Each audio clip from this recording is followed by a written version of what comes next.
I wanted to talk about like 6 topics, and I realized that every single topic I wanted to talk about is in relation to perspective. I got this comment on my YouTube, and I thought it was very interesting. I wonder how much playing this game, they're talking about plus R, could prepare someone new to Guilty Gear to be ready for the mechanics in Strive. And the follow-up response, which a lot of people seem to enjoy and agree with, was very little. I think this is such an interesting situation because I've never played plus R, right? So I've only ever played Rev, and then I played the Strive beta, and then I went back to plus R. To be honest with you, I don't really think going to plus R is a huge change to me. It doesn't feel like it's a drastically unsolvable weird game. It feels like the same kind of game, just moves are different. Oh, this moves now negative instead of this. I'm like, okay, cool. But like plus R and Rev don't feel that different to me. And I feel the same way about Strive. Like going from Rev to Strive, the game felt different, obviously, right? But like for the most part, I was kind of just doing the same thing. Like some characters lose certain moves or whatever, or their moves work differently. But like when I see a character, I kind of expect that they're going to do certain things. And when I go from one to another, I don't feel like it's that different, which I think is really interesting. I think what this has to do with is that people are so down on Strive and so down on it being like a different game with weird mechanics and it being basic and weird. Like people are so down on it that they think, oh, these old Guilty Gears are like these complex, beautiful games. And like Strive is this new, silly, whatever game. And that people are dumping on it because like it's good to dump on and not because I think legitimately, if you play these old Guilty Gear games, it'll prepare you for Strive. Is there anything even remotely similar to Strive that you could play instead? Like Guilty Gear, all the other Guilty Gear games are the closest. Even talking about mechanics in Strive, right? Like how Roman cancels work, it's slightly different, same ideas. Dead angles, same kind of idea, right? Like the defensive mechanic in the game, same idea. All of it is like the same kind of ideas. The mechanics are different, but going back and forth, it's going to feel so similar to you. I guess in terms of, if you speak strictly, are the mechanics of plus R the exact same as Strive or Rev? No. Because if that's the question, then it's a no across the board, right? Like plus R is not the same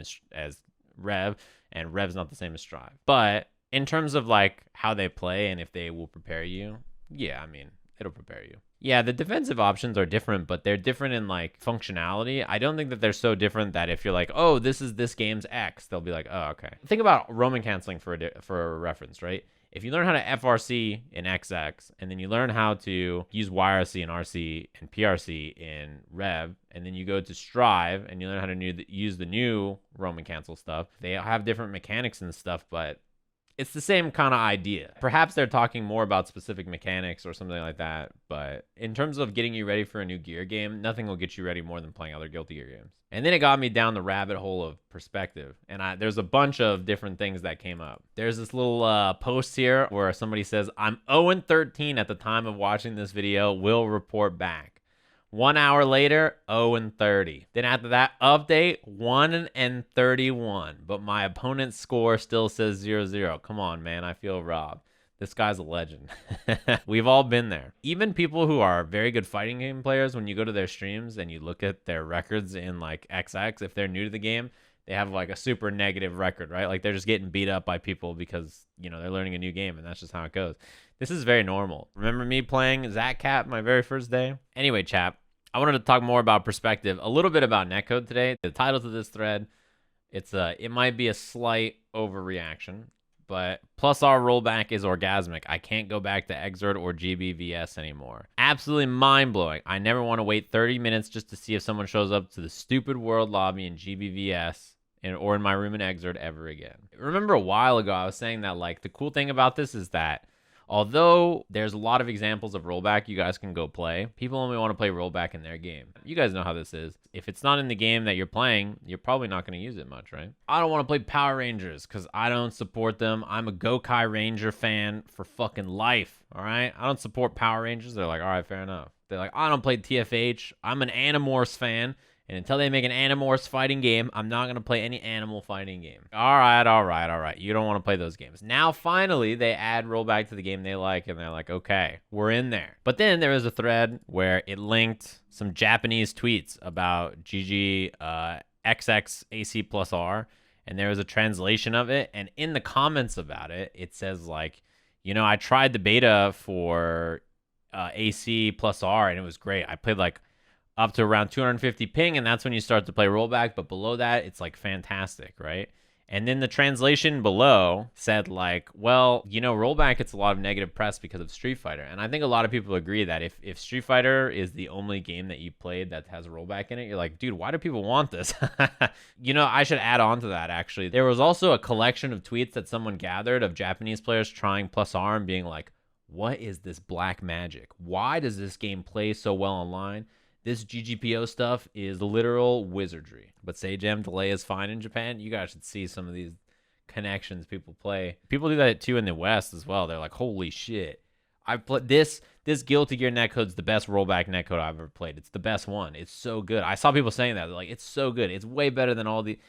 you know, even these other rollback games, they say they're good. This Guilty Gear one is just the best. It's so good. Nobody's doing netcode like this. I'm like, dude, there's plenty of games with dope netcode, all right? It's just you guys haven't been interested in a game that has it until now, which is perfectly understandable. It's just like funny. People tell you, they're like, hey, look at all these great examples. Look at this great article that has it. Look at this great video that happens, and this video, and that video. And people are like, me see Street Fighter bad. They talk like tool assisted. They don't believe it until they get their hands on it. Because if you tell them about it, if you show them articles, if you show them videos, if you tell them it's great, people will sort of believe you, but they won't really understand, I think, until they get their hands on it. Another thing I noticed too, and I don't know if it's just me, but every time any game has rollback added to it, it always goes popular on our games. This is what people want, man. This is the mainstream video game subreddit. They get fucking hype when they announce that there's good netcode. That's the secret. Without accessibility to play people on the internet easily, it's very hard to get in and play a lot of games, right? It's just the truth. What's interesting about poisoning the well and talking about Street Fighter is that if Tekken has rollback, boy, that is poisoning the well in a pretty big way, right? Like, so if we're to understand that Tekken's rollback solution is what it is, and that's rollback, boy, everybody's going to be sad. Street Fighter and Tekken both have this real shitty version of rollback existed in it when everybody else can just play Guilty Gear and all these other games online, and it works great. Kimone is going to start saying Uni already has rollback. It's time. We don't have to add rollback to our game because we already have it.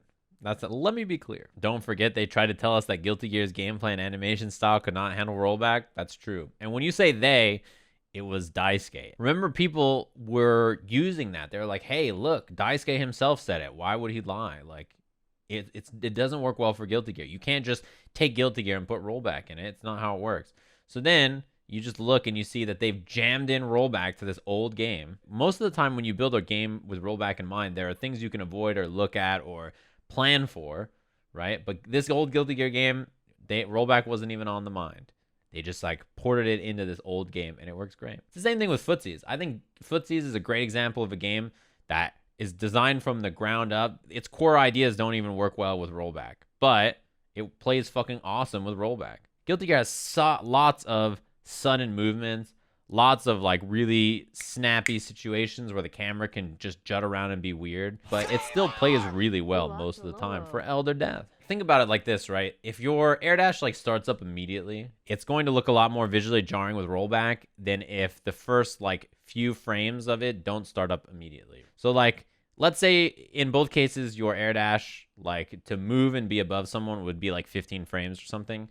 In both cases, it can still be 15 frames. It doesn't need to be slow. You just need the first 2 frames of the air dash to not immediately jut them into a new position, and it will account for rollback, right, in most scenarios. Rollback's great. Even in games that aren't built or designed with rollback from the beginning, like all these old games we've been playing, guys, KOF and Guilty Gear and Last Blade and Mark of the Wolves, and like all these games that have been added rollback to later on, even everything on Fightcade, right?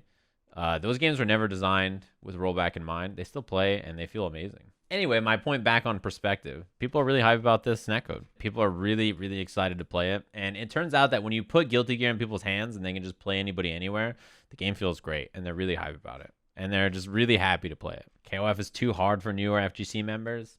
You know, that's something I was going to talk about, actually, too. In terms of perspective, I think KOF and I think Guilty Gear are 2 games people always say are very difficult, right? They're like, you know, you jump into KOF, they've got these pretzel inputs, they got the macadamia nut shortcuts, you got to hop, hyper hop, super hyper hop, bunny hop, 360 no scope. There's too many jumps. They say Guilty Gear is, You got an IED, backwards IED, forwards IED, you wumbo, me wumbo. Like, Guilty Gear is just too difficult. There's too much going on. I don't know, man. I played both games, and I don't know that I felt that way about either game.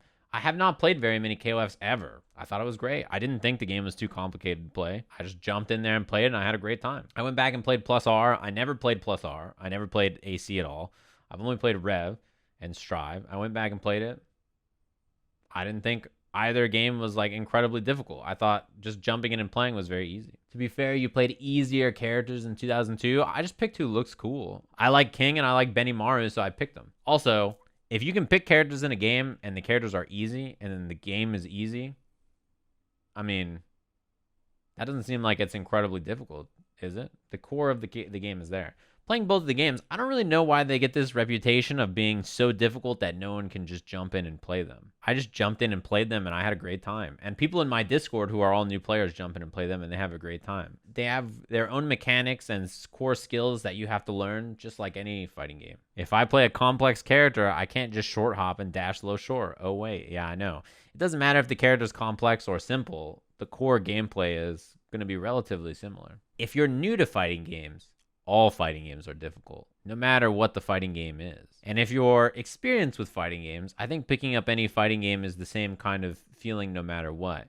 And I don't think that these games are so much more difficult than other fighting games. It doesn't strike me as like some monumental challenge compared to other fighting games. Like, other fighting games are difficult in their own ways too. I played a lot of fighting games, but I also try to be a noob and learn new fighting games all the time, and also hang out and talk with other players who are new. There's lots of new players that are in my Discord all the time. I think at their core, all fighting games can be played at a very simple kind of way and feel good about it. What I'm trying to get at, chat room, is that if you're new to a fighting game, it's going to be difficult to you no matter what. I don't necessarily think the barrier of entry for a game like KOF or a game like Guilty Gear seems so drastically different that they have to be labeled as difficult games, even amongst the fighting game audience. I don't really understand it. Because I think that is something that has been, especially in the past, a barrier for people to try certain games or be interested in certain types of games. I watched a lot of streams of people who are brand new playing Guilty Gear, actually, because I wanted to see the netcode, and all the experienced streamers were playing their friends in their fucking house.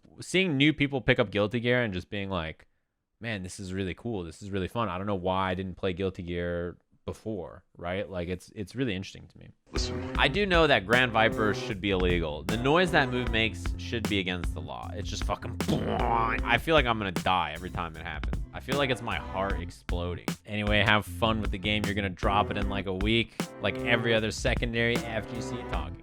I played Guilty Gear like 5 out of the last 6 days or something. It's some number like that that's very high, which is like the most I've been playing fighting games in a while.